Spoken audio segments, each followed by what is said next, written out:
Unang panahon ng pananakop ng Kastila, isinilang ang isang lihim na samahan, isang samahan ng mitiin ay kalayaan. Sila ang tinawag na Katipunan.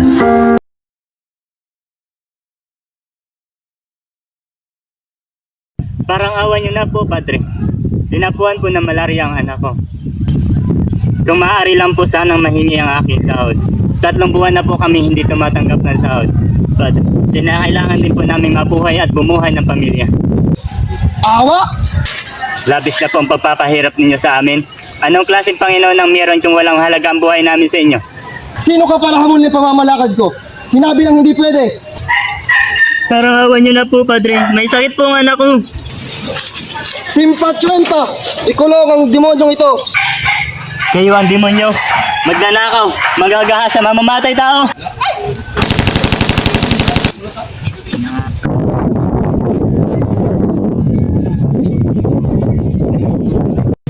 Kung ayaw niyong matulad sa demonyong ito, matuto kayo sumunod sa utos ko. Maging aral to sa inyo, mga Indyo!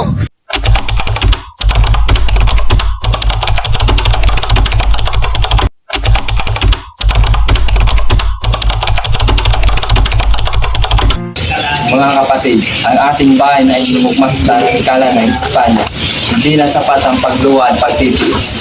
Ngayon, ating itinatag ang kataas-taasan, ang galang-galangang katipunan ng mga anak ng bayan. Ang layunin ng katipunan ay isa lamang, kalayaan. Ang sino mang kasapi ay magsusumpa na wagas sa pag-ibig sa bayan at ng kahandang yalay ang buhay kung kinakailangan. Bilang makanding, ako'y kasama ninyo. Ang mga kababaihan ay hindi matahimik na saksi, bagkos katuwang siya'y magsikal. Mga kapatid, ang ating laban ay hindi madali. Ngunit tayo may isang layunin, ang kalayaan ng ating bayan. Kailangan natin magtulungan at magkaisa upang makamit natin ito. Simulan na natin ang ating revolusyon. Lumipas ang mga taon at dumami ang kasapi ng Katipunan. Ngunit dumating ang araw na natuklasan ng mga Kastila ang kanilang lihim. Nagsimula ang panghuhuli at pagpapahirap. Mga sundalong Espanyol! Narinig namin yung lihim na samahan. Hindi nyo matatakasan ang kapangyarihan ng Espanya. Hindi nyo na may tatago ang katotohanan. Ang bayan ay nagising na. Handa kaming mamatay kaysa natiling alipin.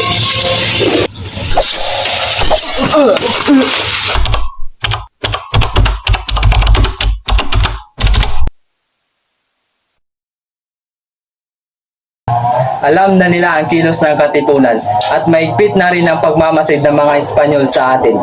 Kung sa ganun, kailangan na nating umalis nang hindi nila tayo matuntun at muling magpapatawag ako ng panibagong pagpupulong. Agosto 1876, sa Pugad, Lawin, nagtipon ang mga Katipunero.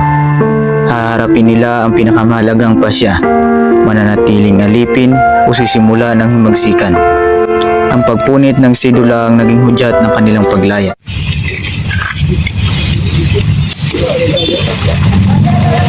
Mga kapatid, diskubrin na ang ating Katipunan. Wala nang pag-uurungan. Ang tanong, magipaglaban ba tayo? Manating alipin ng Kastila. Himagsikan! Himagsikan!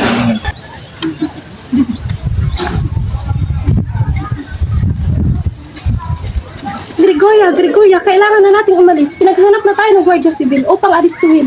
Ano? Bilisan na natin.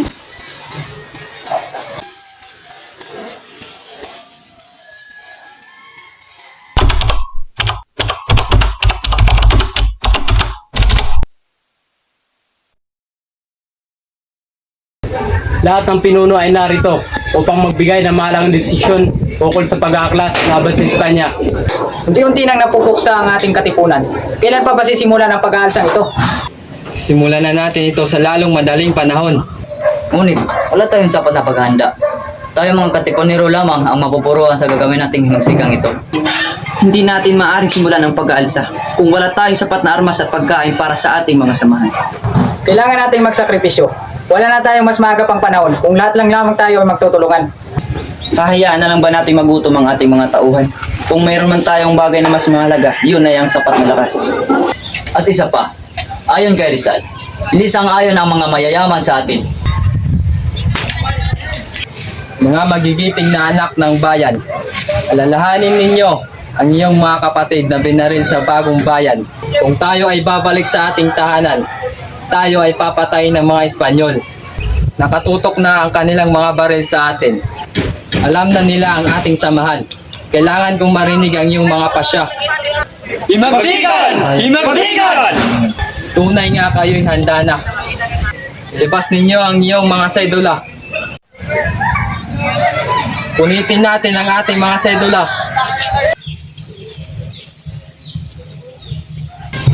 Lalaban kami! Mga subail, hindi nyo matatalo ang karyan ng Espanya. Kalayaan, hindi mo ituro. Kahit mamatay kami, papatuloy ang laban. Mga kapatid, huwag kayong matakot. Ang dugo ng ating mga biyani ang magpapatibay ng ating pagkikibaka.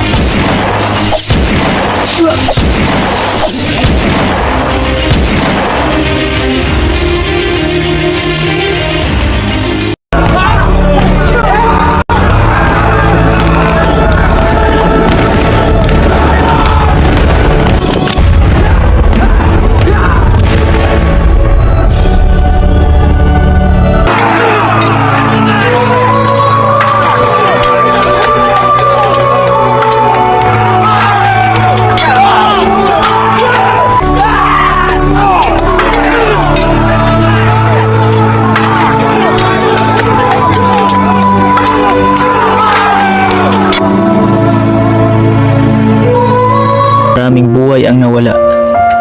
Ngunit ang kanilang dugo ang naging binhi ng kalayaan. Ang katipunan ay hindi na mapipigil. At mula sa kanilang sakripisyo, isinilang ang diwang makabayan na magdadala sa ating bayan tungo sa kasarinlan. Maraming nagbuwis ng buhay, ngunit ang kanilang sakripisyo ay hindi mawawala. Ang dugo ng ating bayani, ang siyang magpapatuloy sa ating mithiin. Tandaan ninyo, ang tunay na lakas ng bayan ay nasa pagkakaisa. Habang tayo nagkakaisa, walang makakapigil sa atin. Ang ating himagsigan ay nagsimula na. Hindi ito titigil lang at hindi natin nakamtan tunay na kalayaan. Mabuhay ang katipunan! Mabuhay ang kalayaan ng Pilipinas! Mabuhay ang katipunan! Mabuhay ang kalayaan ng Pilipinas!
ever do. Two can be as bad as one. It's the loneliest number since the number one. One is the loneliest number that you'll ever do.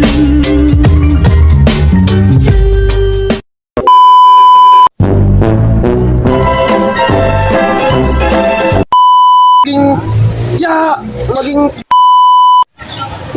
Labis na po ang papahirap niyan sa akin. Handa, tayo lamang mga katipunero ang utos ko. Maging Mga Indio. ngunit tayo ay Kung lahat lang tama. Alright.